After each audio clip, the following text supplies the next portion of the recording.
Praise the lord. ಕರ್ತನಾದ ಯೇಸು ಕ್ರಿಸ್ತನ ನಾಮದಲ್ಲಿ ನಿಮ್ಮೆಲ್ಲರನ್ನ ಕೂಡ ನಾನು ವಂದಿಸ್ತಿದ್ದೀನಿ. ನೀವೆಲ್ಲರೂ ಕೂಡ ಕ್ಷೇಮದಿಂದ ಇದ್ದೀರಿ ಎಂದು ನಾನು ನಂಬಿದ್ದೀನಿ. ನಿಮಗೋಸ್ಕರವಾಗಿ ನಾನು ಪ್ರಾರ್ಥಿಸ್ತಾ ಇದ್ದೀನಿ. ನೀವುಗಳು ಕೂಡ ನನಗಾಗಿ, ನನ್ನ ಕುಟುಂಬಕ್ಕಾಗಿ, ನನ್ನ ಸೇವೆಗಾಗಿ ಪ್ರಾರ್ಥನೆ ಮಾಡಿಕೊಳ್ಳಿರಿ. ನಾವು ದೇವರ ವಾಕ್ಯಕ್ಕೆ ಹೋಗೋಣ. ಓದೋಣ. ಕೀರ್ತನೆಗಳು 23ನೇ ಅಧ್ಯಾಯ 5ನೇ ವಚನ. ವೈರಿಗಳ ಮುಂದೆಯೇ ನೀನು ನನಗೋಸ್ಕರ ಔತಣವನ್ನು ಸಿದ್ಧಪಡಿಸುತ್ತಿ, ನನ್ನ ತಲೆಗೆ ತೈಲವನ್ನು ಹಚ್ಚಿಸುತ್ತಿ, ನನ್ನ ಪಾತ್ರೆಯು ತುಂಬಿ ಹೊರಸೂಸುತ್ತದೆ. ಈ ವಾಕ್ಯ ಭಾಗ ಅನ್ನುವಂಥದ್ದು ನಮ್ಮೆಲ್ಲರಿಗೂ ಕೂಡ ಬಹಳ ಪರಿಚಿತವಾದ ವಾಕ್ಯ. ವಿಶೇಷವಾಗಿ ನಾವೆಲ್ಲರೂ ಕೂಡ ಬಾಯಿಪಾಠ ಮಾಡಿ ನಮ್ಮ ನೆನಪಿನಲ್ಲಿ ಇಟ್ಟುಕೊಂಡಿರ್ತೀವಿ. ಈ ದಿನದಲ್ಲಿ ಈ ವಾಕ್ಯ ಭಾಗದಿಂದ ಒಂದು ವಿಷಯದ ಕುರಿತಾಗಿ ನಿಮ್ಮ ಮಧ್ಯದಲ್ಲಿ ಮಾತಾಡಲಿದ್ದೇನೆ.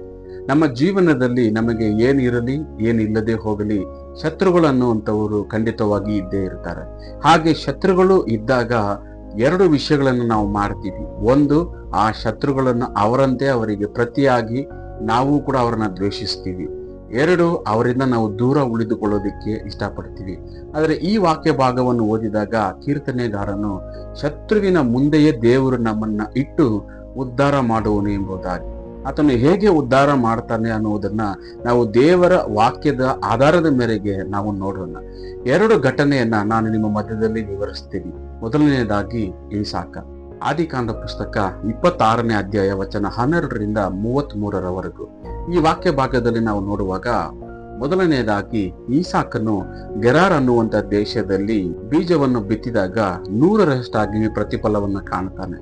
ಅದಾದ ನಂತರ ದೇವರು ಈಸಾಕನನ್ನ ಆಶೀರ್ವದಿಸಿ ಅನೇಕವಾದಂಥ ದನ, ಕುರಿಗಳನ್ನ, ಸೇವಕರುಗಳನ್ನ, ಐಶ್ವರ್ಯ, ಆಸ್ತಿಯನ್ನ ಕೊಟ್ಟಾಗ ಆ ದೇಶದವರು ಮತ್ತು ಆ ದೇಶದ ರಾಜನಾಗಿದ್ದಂಥ ಅಬೀಮೆಲೆಕನು ಈಸಾಕನ ಮೇಲೆ ಹೊಟ್ಟೆ ಕಿಚ್ಚು ಪಡ್ತಾರೆ. ಒಂದು ವೇಳೆ ಇವನೇನಾದರೂ ಬೆಳೆದು ನಮಗೆ ವಿರೋಧವಾಗಿ ಎದ್ದು ಬೀಳುವನೋ ಏನೋ ಅಂತ ಯೋಚನೆ ಮಾಡಿ ಈಸಾಕನನ್ನ ಆ ದೇಶವನ್ನು ಬಿಟ್ಟು ಹೋಗುವಂತೆ ಅರಸನು ಮತ್ತೆ ಜನರೆಲ್ಲರೂ ಕೂಡ ಅವನ ಹತ್ರ ಬೇಡಿಕೊಳ್ತಾರೆ. ಈಸಾಕನು ಅಲ್ಲಿಂದ ಬಿಟ್ಟು ಸ್ವಲ್ಪ ಮುಂದಕ್ಕೆ ತಗ್ಗು ಪ್ರದೇಶದಲ್ಲಿ ಉಳಿದುಕೊಳ್ತಾನೆ. ಅಲ್ಲಿಂದ ಉಳಿದುಕೊಂಡು ತನ್ನ ತಂದೆಯಾದ ಅಬ್ರಹಾಮನು ತೋಡಿದಂತ ಬಾವಿಗಳನ್ನ ಈಗಾಗಲೇ ಮುಚ್ಚಿರ್ತಾರೆ. ಹಾಗೆ ಮುಚ್ಚಿದಂತ ಬಾವಿಗಳನ್ನ ಮತ್ತೆ ತೆರೆಯುತ್ತಾನೆ. ಹಾಗೆ ತೆರೆದಾಗ ಒಂದು ಬಾವಿಯಲ್ಲಿ ನೀರು ಸಿಗುತ್ತೆ. ನೀರು ಸಿಕ್ಕಿದ ತಕ್ಷಣ ಅಲ್ಲಿನ ಜನರು ಬಂದು ಈ ಬಾವಿ ನಮ್ಮದು ಅಂತ ಹೇಳಿ ಜಗಳ ಮಾಡ್ತಾರೆ. ಇನ್ನು ಸ್ವಲ್ಪ ಮುಂದಕ್ಕೆ ಹೋದಾಗ ಮತ್ತೊಂದು ಬಾವಿಯನ್ನ ತೋಡ್ತಾನೆ. ಅಲ್ಲಿಯೂ ಕೂಡ ಬಂದು ಈ ಬಾವಿ ನಮ್ಮದೇ ಅಂತ ಹೇಳಿ ಜನ ಜಗಳ ಮಾಡ್ತಾರೆ. ಇವೆಲ್ಲವೂ ಆದ ಮೇಲೆ ಮತ್ತೊಂದು ಕಡೆ 3ನೇ ಸರಿ ಬಾವಿಯನ್ನು ತೋಡಿದಾಗ ದೇವರು ಅಲ್ಲಿ ನೀರನ್ನ ಒದಗಿಸಿದ್ದಾರೆ. ಅದಕ್ಕೆ ರಹಬೋತ್ ಅಂತ ಹೇಳಿ ಹೆಸರಿಡ್ತಾನೆ, ವಿಶಾಲವಾದ ಸ್ಥಳ ಅಂತ ಹೇಳಿ. ಹೀಗೆ ಈಸಾಕನನ್ನ ದೇವರು ವಿಶೇಷ ರೀತಿಯಲ್ಲಿ ಆಶೀರ್ವದಿಸಿಕೊಂಡು ಬಂದಾಗ ಯಾರೆಲ್ಲ ಈಸಾಕನನ್ನು ನಮ್ಮ ಮಧ್ಯದಲ್ಲಿ ಇರಬಾರದಂತ ಭಯ ಪಟ್ಕೊಂಡು ಅಟ್ಟಿ ಬಿಟ್ರೋ ಅದೇ ಜನರು ಎಲ್ಲರೂ ಕೂಡ ಒಬ್ಬರಿಗೊಬ್ಬರು ಮಾತಾಡಿಕೊಂಡು ಈಸಾಕನ ಬಳಿಗೆ ಬರ್ತಾರೆ. ಆಗ ಈಸಾಕನ ಹತ್ರ ಬಂದಾಗ ಈಸಾಕ ಅವರನ್ನ ನೋಡಿ, ನೀವ್ ಯಾಕೆ ನನ್ನ ಬಳಿಗೆ ಬಂದ್ರಿ? ನಾನು ಬೇಡ ಅಂತೇಳಿ ನನ್ನನ್ನ ಅಲ್ಲಿಂದ ನೀವು ಹೊರಡಿಸಿ ಬಿಟ್ರಲ್ಲ ಅಂದಾಗ ಅವರು ಈಸಾಕನ ಜೊತೆಗೆ ಒಂದು ಒಡಂಬಡಿಕೆಯನ್ನ ಮಾಡಿಕೊಳ್ಳೋದಕ್ಕೆ ಬರ್ತಾರೆ. ಅಂದ್ರೆ ತಿರುಗಿ ಅವರಿಗೆ ದೇವರವನ ಜೊತೆಗೆ ಇರುವುದನ್ನ ಕಂಡು ದೇವರವನನ್ನು ಆಶೀರ್ವದಿಸುವುದನ್ನ ನೋಡಿ ಇವನು ಒಂದು ವೇಳೆ ನಮಗೆ ವಿರೋಧವಾಗಿ ಏನಾದರೂ ಕೇಡು ಮಾಡಬಹುದು ಏನೋ ಅಂತ ಮಾತಾಡಿಕೊಂಡು ಅರಸನು ಜನಗಳ ಸಮೇತವಾಗಿ ಬಂದು ಅವನೊಟ್ಟಿಗೆ ಉಳಿದುಕೊಂಡು ಒಂದು ರಾತ್ರಿಯಲ್ಲಿ ಔತಣವನ್ನ ಮಾಡಿ ಅವರೆಲ್ಲರೂ ಕೂಡ ಒಪ್ಪಂದವನ್ನ ಮಾಡಿಕೊಂಡು ಹೋಗ್ತಾರೆ. ಎರಡನೇದಾಗಿ ನಾವು ನೋಡುವಾಗ ದಾನಿಯೇಲ ಬಗ್ಗೆ ನಾವು ನೋಡುವಾಗ ದಾನಿಯೇಲನ ಪುಸ್ತಕ 6ನೇ ಅಧ್ಯಾಯದಲ್ಲಿ ಈ ದಾನಿಯೇಲ್ ಅನ್ನುವಂಥವನು ಸೆರೆಯಾಗಿ ಒಯ್ಯಲ್ಪಟ್ಟು ದೇವರಿಗೆ ಭಯಪಡುವವನಾಗಿ ದೇವರು ವಿರೋಧಿಸುವ ಎಲ್ಲಾ ಕಾರ್ಯಗಳನ್ನ ವಿರೋಧಿಸುವ ಯೌವನಸ್ಥನಾಗಿದ್ದ. ಆ ದೇಶದ ಅರಸನಾದಂಥ ದಾರ್ಯಾವೇಶನು ಮುಖ್ಯವಾದ 3 ಅಧಿಕಾರಿಗಳಲ್ಲಿ ಒಬ್ಬನನ್ನಾಗಿ ದಾನಿಯೇಲನನ್ನ ನೇಮಿಸಿದ್ದ. ಮತ್ತು ದೇವರು ಇನ್ನೂ ಅವನ ಜೊತೆಗೆ ಇದ್ದಿದ್ದರಿಂದ ಅವನನ್ನ ದೇವರು ಹೆಚ್ಚಿಸುವುದನ್ನ ಕಂಡು ಅವನ ಜೊತೆ ಇದ್ದಂತ ಎಲ್ಲ ಅಧಿಕಾರಿಗಳಿಗೆ ಹೊಟ್ಟೆ ಕಿಚ್ಚು ಬಂತು. ಅವರೆಲ್ಲರೂ ಕೂಡ ಶತ್ರುಗಳಾಗಿ ಅವನನ್ನ ದ್ವೇಷಿಸಲು ಪ್ರಾರಂಭಿಸಿದರು. ಹೇಗಾದರೂ ಮಾಡಿ ಈ ದಾನಿಯೇಲನನ್ನ ಕೆಳಗಿಳಿಸುವುದಕ್ಕಾಗಿ ಎಷ್ಟೋ ಪ್ರಯತ್ನಗಳನ್ನ ಮಾಡ್ತಾರೆ. ಆದರೆ ದಾನಿಯೇಲನು ಆಲಸ್ಯದಿಂದಾಗಲಿ ಅಪನಂಬಿಕೆಯಿಂದಾಗಲಿ ನಡೆದುಕೊಂಡಿಲ್ಲ. ನಂಬಿಗಸ್ತನಾಗಿ ಅವನು ನಡೆದುಕೊಂಡಿದ್ದರಿಂದ ಯಾವ ಕಾರಣವೂ ಸಿಗಲಿಲ್ಲ. ಹಾಗೆ ದಾನಿಯೇಲನಿಗೆ ವಿರೋಧವಾಗಿ ಒಂದು ಯೋಜನೆಯನ್ನ ತರ್ತಾರೆ. ಅದೇನಂದ್ರೆ 30 ದಿನಗಳವರೆಗೂ ಅರಸನಿಗೆ ಬಿಟ್ಟು ಬೇರೆ ದೇವರಿಗಾಗ್ಲಿ ಮನುಷ್ಯರಿಗಾಗ್ಲಿ ಯಾವುದೇ ವಿಜ್ಞಾಪನೆಯನ್ನ ಮಾಡಬಾರದು. ಹಾಗೆ ಏನಾದರೂ ವಿಜ್ಞಾಪನೆಯನ್ನ ಮಾಡಿದರೆ ಅವರನ್ನ ಸಿಂಹದ ಗವಿಯಲ್ಲಿ ಹಾಕಲ್ಪಡ್ತಾರೆ ಅಂತೇಳಿ ಒಂದು ಕಾನೂನನ್ನು ತೆಗೆದುಕೊಂಡು ಬರ್ತಾರೆ, ರುಜುವಾತು ತರ್ತಾರೆ. ತಂತಾರೆ. ಅದು ತಂದ ನಂತರ ಈ ವಿಷಯ ಆ ವಾಕ್ಯದಲ್ಲಿ ಬರೆಯಲ್ಪಟ್ಟಿದೆ. ಇವರು ಮಾಡುತ್ತಿರುವ ಈ ವಿಷಯವೆಲ್ಲವೂ ದಾನಿಯೇಲನಿಗೆ ತಿಳಿದು ಕೂಡ ಎಂದಿನಂತೆ ತನ್ನ ಮನೆಯಲ್ಲಿ 3 ಆವರ್ತಿ ಪ್ರಾರ್ಥನೆಯನ್ನ ಮಾಡ್ತಾನೆ ಇರ್ತಾನೆ. ಇದನ್ನ ನೋಡಿ ಅವನನ್ನ ಹಿಡಿದು ತಂದು ಅರಸನ ಮುಂದೆ ನಿಲ್ಲಿಸ್ತಾರೆ.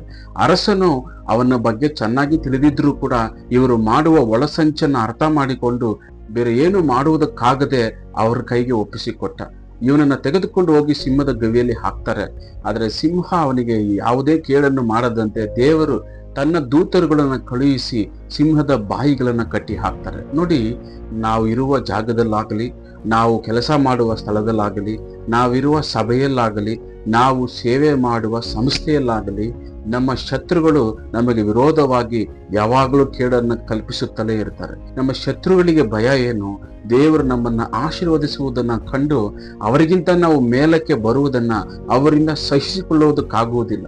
ಹಾಗಾಗಿ ಅನೇಕ ಕೇಡುಗಳನ್ನ ಕಲ್ಪಿಸುತ್ತಾನೆ ಇರ್ತಾರೆ. ಆದರೆ ನಾವು ಅದು ಯಾವುದಕ್ಕೂ ಕೂಡ ನಾವು ಕಿವಿಗೊಡದೆ ದಾನಿಯೇಲನಂತೆ ದೇವರಲ್ಲಿ ಪ್ರಾರ್ಥನೆ ಮಾಡುವವರಾಗಿರಬೇಕು.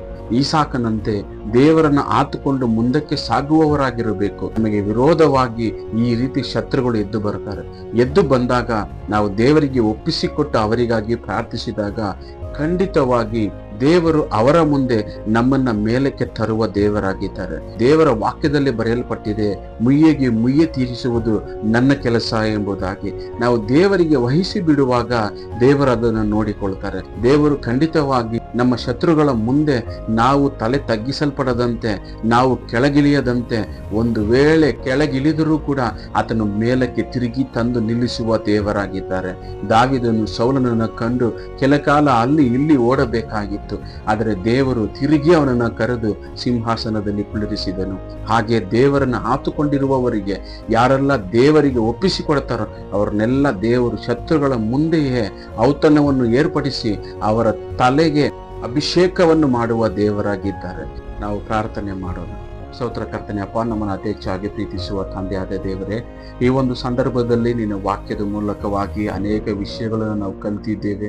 ನಮಗೆ ವಿರೋಧವಾಗಿ ಎದ್ದು ಬರುವ ಶತ್ರುಗಳ ಹೃದಯದಲ್ಲಿ ನೀನು ಮಾತನಾಡು ಕರ್ತನೆ. ನಾವು ಅವರಂತೆ ಅವರುಗಳನ್ನ ದ್ವೇಷಿಸದೆ, ಅವರಿಗೆ ಕೇಡುಗಳನ್ನ ಮಾಡದೆ, ಸ್ವಾಮಿ, ಅವರನ್ನ ಕ್ಷಮಿಸುವ ಹೃದಯವನ್ನು ಕೊಡು. ಹಾಗೆ ನಿನ್ನ ವಾಕ್ಯದಲ್ಲಿ ಬರೆದಿರುವ ವಾಗ್ದಾನದಂತೆ ಈಸಾಕನನ್ನು ಹೇಗೋ, ದಾನಿಯೇಲನನ್ನು ಹೇಗೋ, ಹಾಗೆಯೇ ನಮ್ಮನ್ನು ಕೂಡ ನಮ್ಮ ಶತ್ರುಗಳ ಮುಂದೆಯೇ ನೀನು ಉದ್ಧಾರ ಮಾಡುವಿ ಎಂಬುದಾಗಿ ನಾವು ನಂಬಿದ್ದೇವೆ. ಸ್ವಾಮಿ, ನಿಮ್ಮ ಕೃಪೆ ನಮ್ಮ ಜೊತೆಗಿರಲಿ. ಈ ವಾಕ್ಯವನ್ನು ಕೇಳಿದವರ ಜೊತೆಗಿರಲಿ.